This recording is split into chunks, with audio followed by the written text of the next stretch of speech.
Bonjour, bonjour, bienvenue sur la chaîne de Lynn Diamond Painting et Pointe-Croix. Comment allez-vous? Bien, aujourd'hui, c'est le suivi du mois d'avril. Alors, j'ai fait des courtes vidéos à chaque fois que je terminais quelque chose, puis j'ai réalisé en montant mon film que j'avais pas fait d'entrée dans mon vidéo.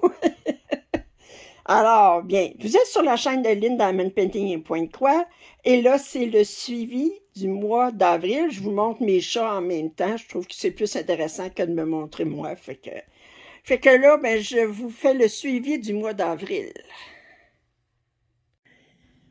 Bon, alors là, c'est le suivi en Diamond Painting pour le mois d'avril. Alors, premièrement, j'ai terminé mon 10 heures. C'est mon objectif, mon premier objectif du mois de mars sur ma grille de Diamond Painting. Alors, je l'ai terminé, j'ai fait 11h30, même, j'ai fait un petit peu plus que 10 heures.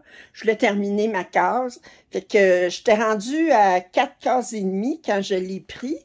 Puis là, ben, j'ai fait 2 cases et demie supplémentaires. Ça veut dire que je suis rendue à 7 cases. J'ai un total de 35 cases.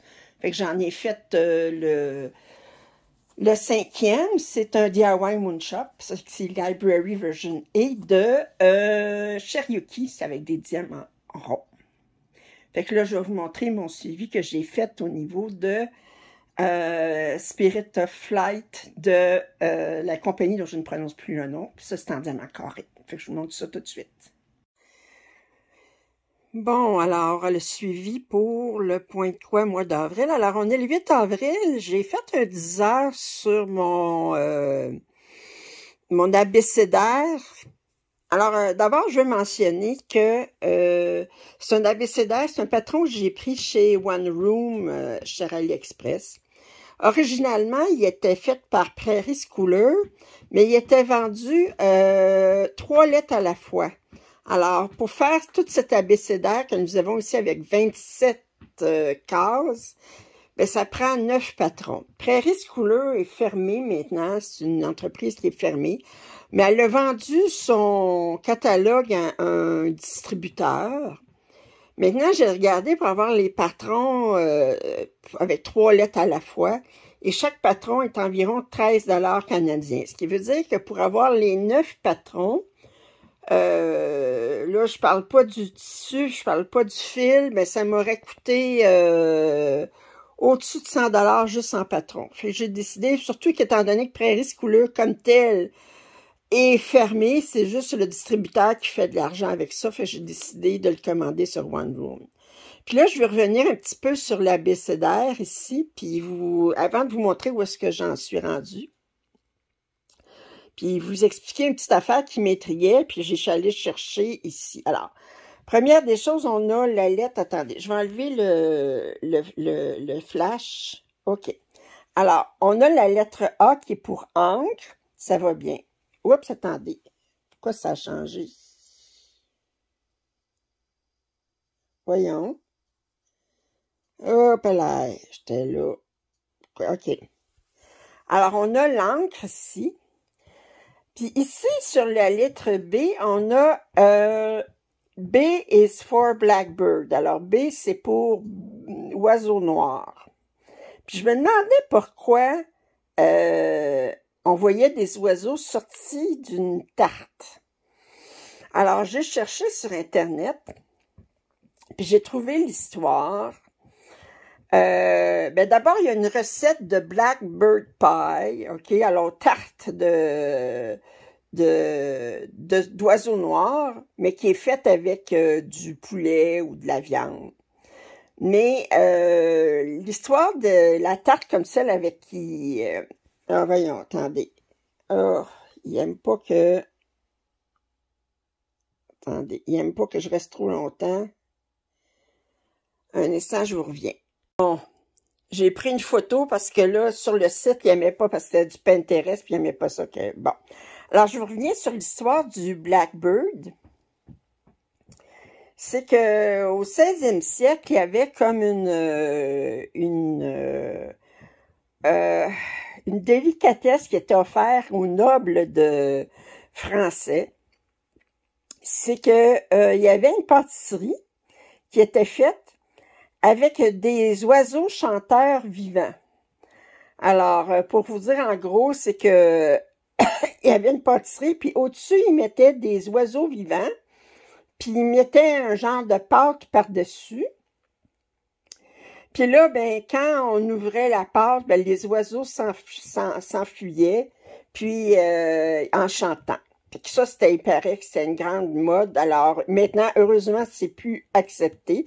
D'abord, ben, moi, je ne mangerais pas une pâtisserie sur laquelle les oiseaux étaient au-dessus avant. J'aurais peur d'avoir des éléments, disons, insatisfaisants là-dessus. Puis, fait que je me demandais pourquoi qu'on voyait une pâte, une tarte avec des oiseaux noirs, ben ça vient de là. Alors, C, c'est pour corps, une vache. D, c'est pour drum, ça veut dire un tambour. E, c'est pour embroidery, alors une broderie. F is for friend, un ami. G is for garden, un jardin. H is for honey, miel. I, c'est pour Indian corn. Alors, en Amérique, on appelle le maïs du blé d'Inde. Alors, c'est du blé d'Inde. C'était une erreur quand ils ont découvert le maïs en Amérique, ben, ils pensaient qu'il était dans les Indes. Ça fait qu'ils ont appelé ça du blé d'Inde, mais c'était pas du blé, puis c'était pas de l'Inde non plus. Fait que J, c'est pour Jack-o'-lantern, une citrouille d'Halloween. K, c'est pour Kitty, un chaton. L is for leaves, c'est des feuilles. M is for mermaid, une sirène. N is for nest, un nid. O is for owl, un hibou. P is for parrot, un perroquet. Q is for quilting, alors un quilt, une courte pointe. R is for rabbit, un lapin. S is for sewing, alors c'est pour la couture. T is for time, le temps. U, c'est for unlock, ça veut dire débarrer. V is for vineyard, un vignoble. W is for welcome, bienvenue. X is for cross-stitch. Alors, Y is for yarn, pour du fil. Z is for zinnia, fait que je pose une fleur. Puis ensuite, bon, on a une case pour faire le 27e avec les chiffres puis les lettres, tout ça. Alors là, je vais vous montrer où est-ce que j'en suis rendue après toute cette explication-là. Fait que je suis rendue à la moitié de ma lettre B. Fait que je finis le... J'ai avancé pas mal sur le dessus... Oh, attendez, excusez. Sur le dessus du patron. Puis là, je vais faire la deuxième moitié avec la lettre. Puis il y a d'autres affaires en bas. En fait, là, si vous regardez... excusez. Il focus. Ah, c'est ça. Ça fait que s'il y a une maison en bas, il y a la lettre B, il y a un oiseau en arrière, en dessous de la lettre B. C'est là que j'en suis pour ce 10 heures que j'ai passé de plus sur mon abécédaire. Bon, un autre suivi pour le point de croix. Alors, j'ai fait 10 heures, c'est un objectif de DATEC pour mon point de croix imprimé sur Ambilight. Je n'avais pas travaillé depuis avril 2021, fait, voyez-vous, ça faisait 2 ans. Alors, je vous montre où est-ce que j'en étais la dernière fois. Alors, je commence toujours du côté gauche en haut, comme d'habitude. Alors, là, ça c'était où est-ce que j'en étais. J'avais juste commencé un petit peu cet arbre-là ici. Puis ici, alors là, je vous montre ici, là, j'ai plus travaillé sur cet arbre-là. Puis j'ai travaillé, fait une diagonale, là, alors vous voyez où est-ce que j'en suis. Fait que ça, c'est en 10 heures. J'ai 106 couleurs, non, plus que ça. Attendez, j'ai combien de couleurs? J'ai 114 couleurs en tout sur cette pièce. Elle est très, très grande. C'est-tu 14 cantes?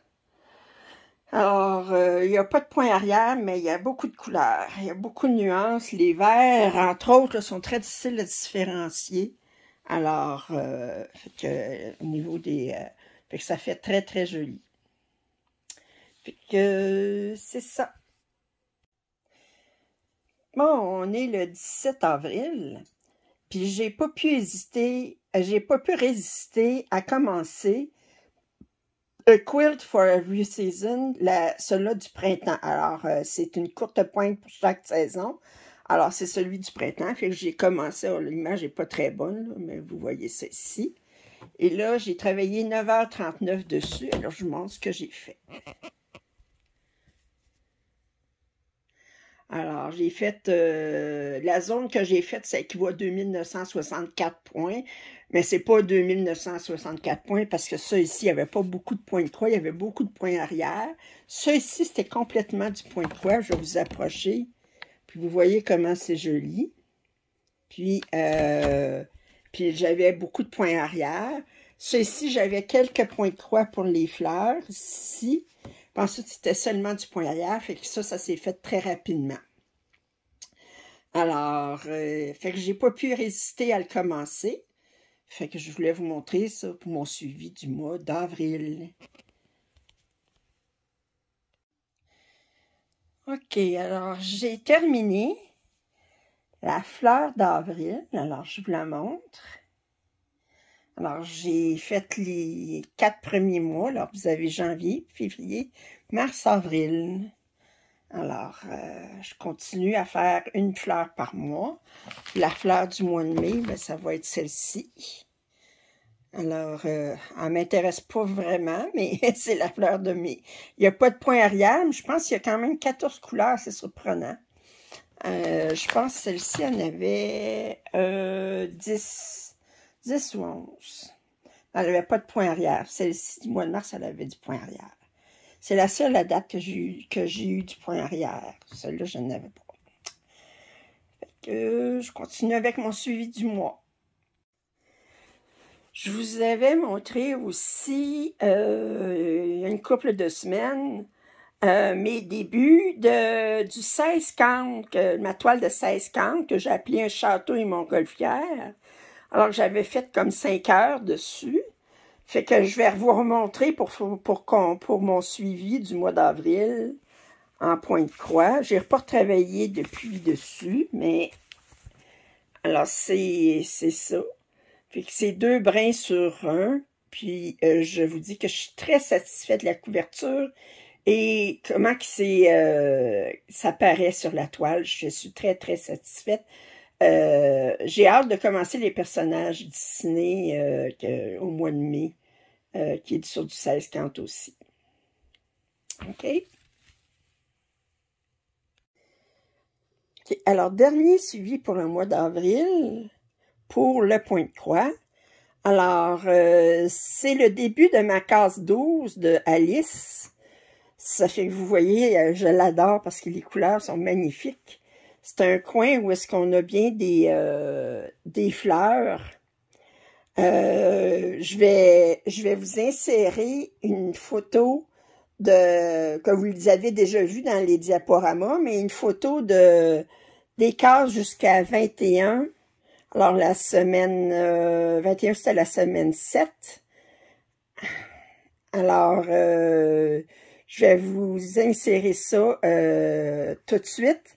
Puis là, excusez si je ne l'ai pas, mais je n'avais pas envie de tout le débarquer du Q-Snap juste pour prendre filmer toute la pièce. Là. Excusez la paresse, des fois ça arrive. Fait que... puis là, ben, je vais vous montrer mon avancée au niveau du crochet. J'ai beaucoup avancé sur ma couverte que j'avais commencé au mois de mars. Suivi du mois d'avril pour le tricot. Alors, là, je vous le filme, on est le 7 avril.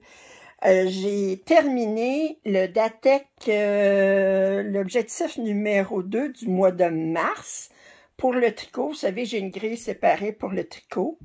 C'était de faire 10 heures sur Shallographie. Shallographie, c'est un châle de Steven West. Je vais vous dire que j'ai appris beaucoup au niveau du tricot, des techniques que je ne connaissais pas. Entre autres, la section 10 du patron qui était du brioche, du point brioche. Puis là, j'ai rajouté ici, il appelle ça du point criss-cross, ça veut dire chassé croisé. Puis, c'est un point qui est très joli, mais que je ne referai plus jamais parce que c'est pas agréable à tricoter. Fait qu'il me reste rien qu'une section à faire, mais il est très, très long. Mais il me reste encore un objectif dans ma grille de Datec qui est attiré pour chalographie. Mais je n'aurai pas le temps de le terminer en 10 heures parce que il y a quand même une bande à peu près ça de large tout le long, là. Puis, c'est tout en point mousse. Fait que ça va bien se faire, mais on a pour au moins une vingtaine d'heures. Fait que là, j'ai fini mon 10 heures là-dessus. Fait qu'avant de le serrer, ben, j'ai dit, je vais le filmer. Là, j'ose pas l'ouvrir trop grand parce que c'est sur une aiguille circulaire, mais je veux pas que mon tricot sorte de... Parce que c'est rendu assez... assez large. J'ai 435 points, je pense, sur mon aiguille. Mais j'ai appris énormément. C'est que j'ai fait des points là-dedans que j'avais jamais fait. J'ai des techniques là-dedans que j'avais jamais faites. Ici, on travaillait beaucoup sur ce qu'ils appellent les short rows, là, les rangs raccourcis. J'ai appris des techniques. Puis, un point brioche, je savais que ça existait, mais là, il me reste à apprendre comment faire des augmentations puis des diminutions au point brioche. Parce que j'ai un chandail que je veux faire en point brioche, mais je ne le commence pas tout de suite. J'ai d'autres chandails à terminer avant. Mais je sais que la texture, je vais aimer ça. C'est vraiment spécial comme texture. Fait que c'est le chalographie de Stephen West. Puis, fait que j'ai terminé mon 10 heures de Datec là-dessus.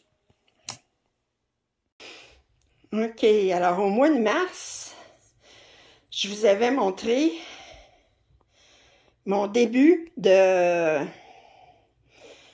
ma couverte en crochet, OK?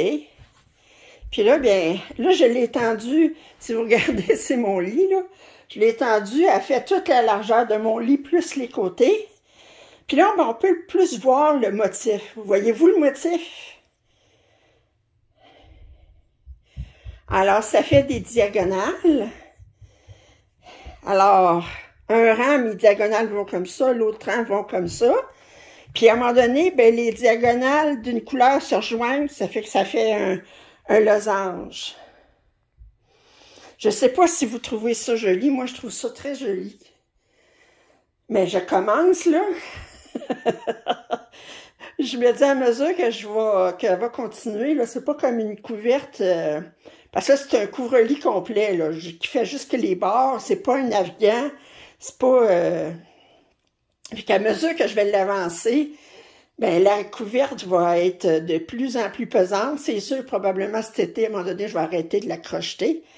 Mais l'avancée que j'ai ce mois-ci, c'est seulement durant mes meetings au travail. Ça fait que là, je vous montre, là, ça fait... si vous regardez sur le côté, là, c'est... Ça va jusqu'à terre, puis ça va jusqu'à terre de l'autre côté. Et que vous voyez... Qu'est-ce que ça a l'air? C'est super facile à faire. Fait que c'était le dernier vidéo, le dernier petit suivi du mois d'avril. Fait que je vais vous retrouver à la fin du mois de mai, quand je vais avoir terminé mon Stitch Mania.